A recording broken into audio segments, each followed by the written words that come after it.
am Carol Phasha. Currently, I am the Principal Liaison Officer for Partners for Possibility.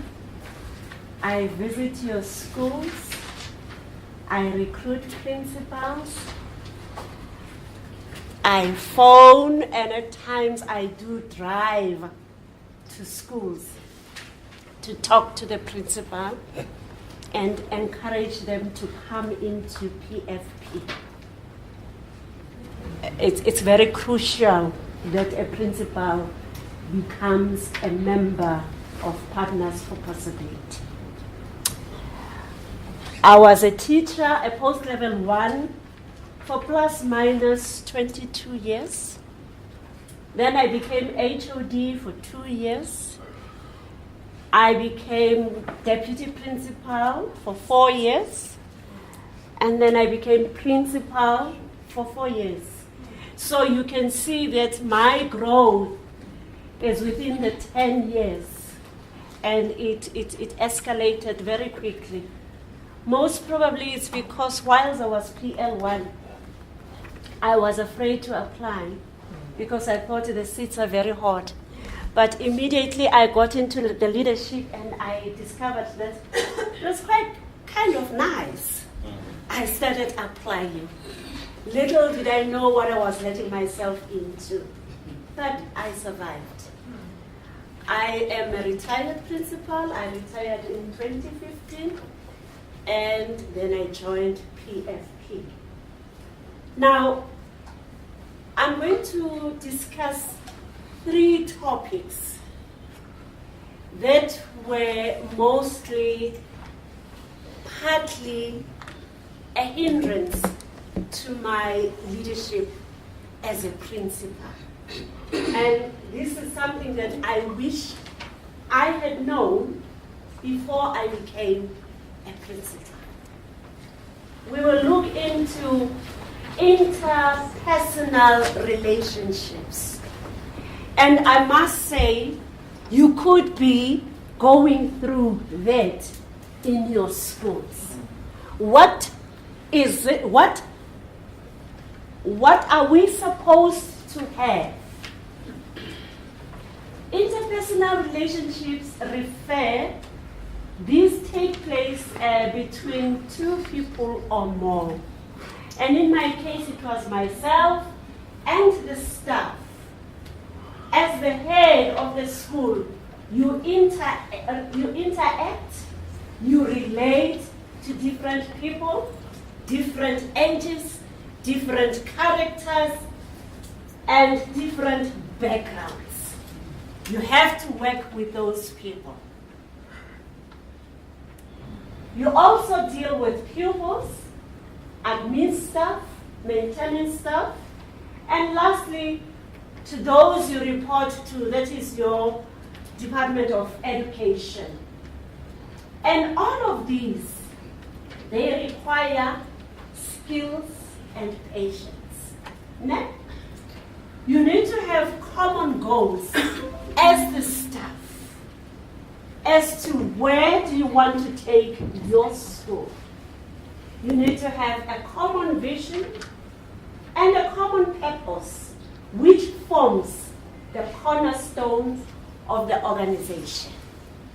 But in my case, it was a different issue, a different matter, in the sense that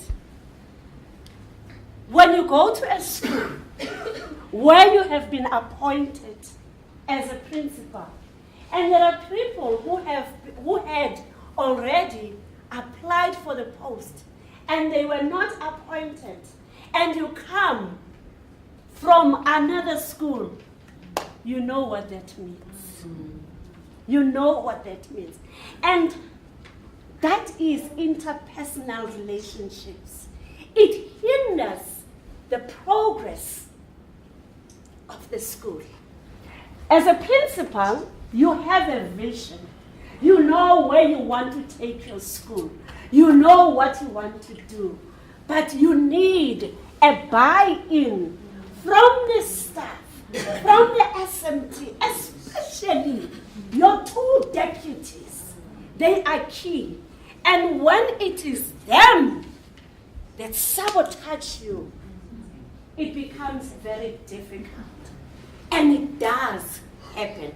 Simply because you come from another school and you find people here who have long been in this school and they know more than you know about the school.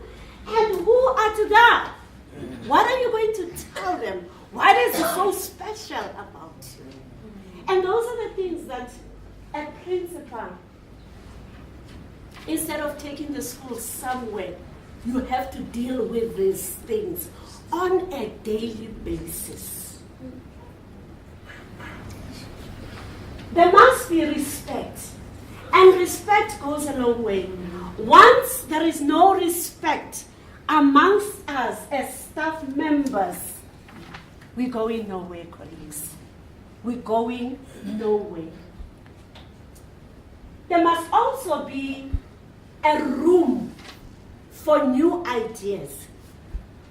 You are this new principal, you have a vision. Even during your interview, you knew where you wanted to take your school to. You already have planned. But immediately, there are people who will then hinder you, and it's because they have no respect for what you want to bring. And who are you to think you can bring a change in this school? This school is like this, it has been running like this, and you cannot change it anyway. And as a principal, you then, your focus to what you wanted to do is shifted. Because on a daily basis, you have to deal with these things. Mr. Sibula spoke about trust, and I'm still saying trust is prudent in an organization.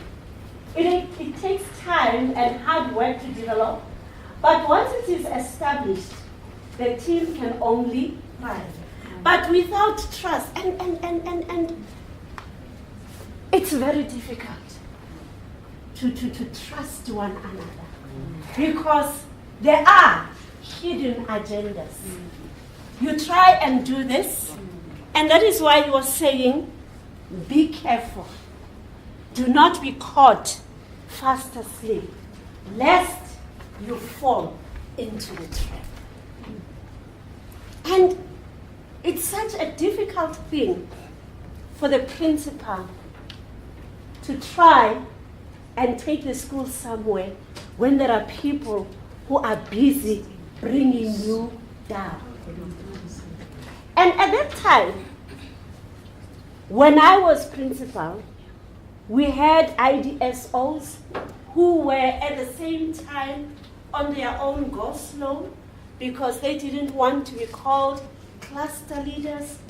They wanted to be IDSOs, and we quite did not understand what the whole problem was. And this is the person you want or you need to support you. And they are not there for you. And that is why Mr. Mhlanga says, it's lonely up there. I'm not saying my IDSO did not help me, did not support. They did. But at certain points, when you call a parents' meeting, it's on a Saturday, and it's after hours. They will tell you, I'm sorry, madam, I can't come. It's after hours. I work within from 8 to 4. You have an SGB meeting. You need your IDSO to be there because you're discussing crucial matters, especially finances. You need your IDSO to be there. He is not there simply because of Aluta continua, the struggle continues. And it's after hours. I'm sorry, madam, I can't be of help to you. Financial matters. Mr. Sibula spoke about those. Public Finance Management Act, PMF, it's an act that emphasizes and accountability the importance and accountability of school funds. How you manage your school fund. As the CEO of the school, I had to account for each and every cent that was spent. Overnight, I had to become an accountant. And mind you, I hadn't studied accounting even in grade 10. Now, I had to manage something like 1.3 million as the school's resource allocation that is put into the bank, and it is ring-fenced for particular purposes.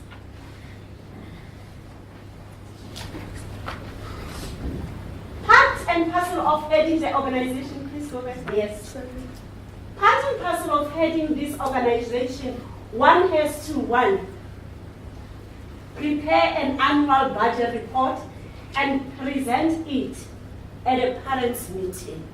Remember, the budget has been prepared, the budget report has been prepared. You have presented it to the SGP, and they have agreed that everything is up to scratch. And then there is that teacher who just wants to be funny and who doesn't want you to present this to the parents. Now this is where you have to say, I am the principal, and when I presented it to you as colleagues, I was trying to be transparent, but since you do not understand what transparency is, with or without you, the budget is going to be presented to the parents because they are the key people. And for you to have that, you've got to believe in yourself, and you also have got to pray. I think when I was principal, I prayed more than now.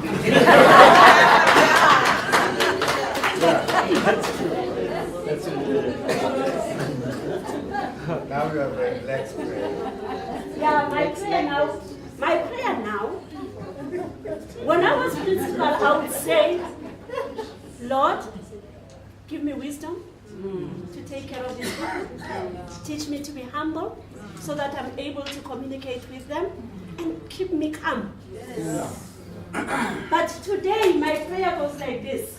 Lord, as I go to visit this school, can this principal understand what I am bringing and what he stands to gain in this program? Yeah. We continue to pray for different purposes. What were we? You are finalizing the financial. Yes. And let's go back there. Yes. You have the budget. You have prepared. I remember the first time after we had prepared the budget, and the treasurer had to present the treasurer from the SGP. I agree he's the treasurer, and he knows, and we have spent nights doing this. On the day when they were supposed to present, the treasurer had a running stomach. Suddenly, out of nowhere. Yes. Who now has to present? And I said, you know what? When you applied, you may not have known that this is going to happen. But now it's happening. We've got to act. And I said a little prayer. And I stood there firmly. And I presented. You know what's important with parents? Transparency. When you present your budget, let each and every one have a copy. When you speak about figures, they must be seeing those figures. And when I did that, at the end,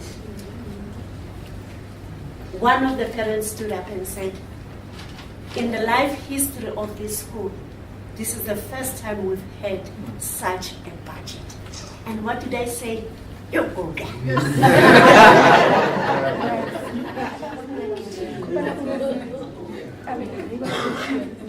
Managing petty cash.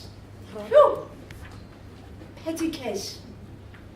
It has its allocation in the budget, but it's very little. And you have teachers going to workshops, to meetings, and they know that the petty cash has to pay for the transport. And then one teacher, just in jail, will tell you, because you're not giving me money to go to this workshop, I'm not going. Utayibona Phasha.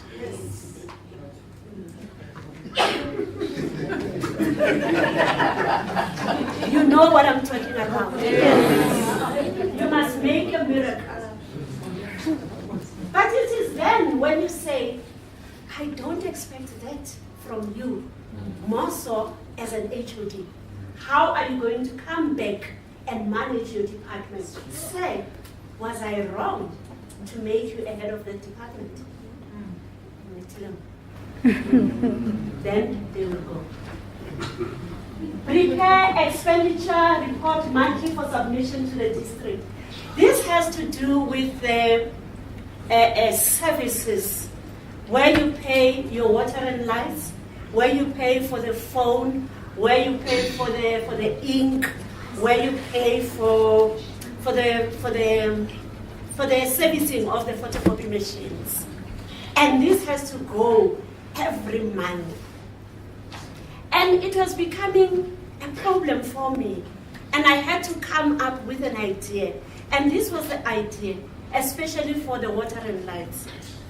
I looked at the past months. We were paying plus minus 17,000, 18,000 a month.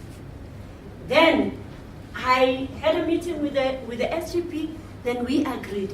As soon as that money comes in November, we take 80,000, we give it to the municipality, we out. We will never have lights switched off because we have not paid. And that is now, you take this report to somebody in the district and you tell them how you do things. Then the person says to you, but you shouldn't be paying so much money because these people will think you've got money and then now they were going to charge you.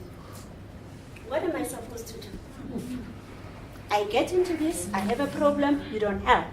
I find a solution, you decide to say it's not there. I continue. That is where you take a firm standpoint to say, I've been appointed, I'm accountable, I'm the CEO, I've got to do this. I'm covering my back. Manage donations from parents and donors. And above, all of the above need financial acumen, which one may not have in the beginning, but every day is an opportunity to learn something new. And for me to be able to reach that stage, it was at a time where I wrote a letter to a particular gentleman who was once an IDSO but had retired and said, "Man, I am sinking. I need help. If you don't come in here, I'm sinking. I have to deal with interpersonal relations. I have to run the school. I have to run the curriculum. I'm just a mess." I was this tiny.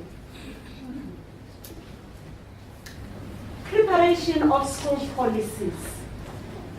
These policies are renewed annually. The financial policies, where you agree as an SGP. Remember, in the SGP, there is the teacher rep. Where you agree to say, how are we going to administer petty cash? How much do we give to teachers for petrol when they go for the workshops? And the finance policy has to have all of that laid out So that next time, when the teacher says, I am not going to this workshop because you're giving me little money, then you show them the finance policy, that this is what we have agreed upon, and at the beginning of the year say, you received this policy and you agreed to it. So what you want me to do now, I really don't know. Admissions policy. Fortunately, during my time, admissions would go right throughout the year. You admit even in October, Mr. Zbula has told you, because so and so's child needs space. And they are, and the funny part is that at the beginning of the year, when it's time for parents to register their children, they are not there. Come January, all the grannies in the rural areas decide to die in December. And now, and the funny part is, all the parents come with the same story. No? So, code of conduct for the learners, and you are aware what is happening these days. When you're going to recall the story of Pretoria Girls High and that other school. The language policies. Now, my point here is, when you prepare these policies, you work with the SG. And some of them, they do not know zilch about these things. So you find yourself as a principal having to do the talking, the writing, everything is on your shoulders. And you have SGP, they are there to say, yeah, it's okay. Yeah, no, it's fine. No, let's put it this way. That's the difficulty of becoming a principal. In conclusion, I would like to say, having a school is a wonderful opportunity to learn and grow as an individual. Despite all these other things, as a principal, you have your day. It's so nice to be a principal. You walk into your school, you've set the rules, the systems are in place. You are late coming from the district. The school has started. Everybody is in class. There is not even one learner outside. The surroundings have been swept. Everybody is busy doing what they are paid for. And when you walk in that kind of atmosphere, you say, I did it. It's a nice feeling, despite all these other challenges. Now, as a principal in the process, I may have stepped on toes, offended some. Trust me, it was also reciprocated. I stepped on their toes, they stepped on my toes. But that's it. There is nothing out there that can fully prepare one for this gigantic task. Some skills you learn on the job. Life will never prepare you to say, this is what is going to happen, you need to do. No, you learn in the job. The last one. Last slide. It's fulfilling to be accounted amongst the most improved schools. More than that, what gave me joy and the reason to wake up was the harmonious voices of the school choir at assembly. I loved that. I conducted assemblies. Mr. Zbula will tell you. And the giggles of little children in class as you pass as a principal. That's a nice one. And a child who has just a hug from a child, a boy or a girl who has just got their matric exemption or whatever. And they are so excited. That day they forget that you're the principal. They jump on you and they hug you. Wow. Thank you. Thank you.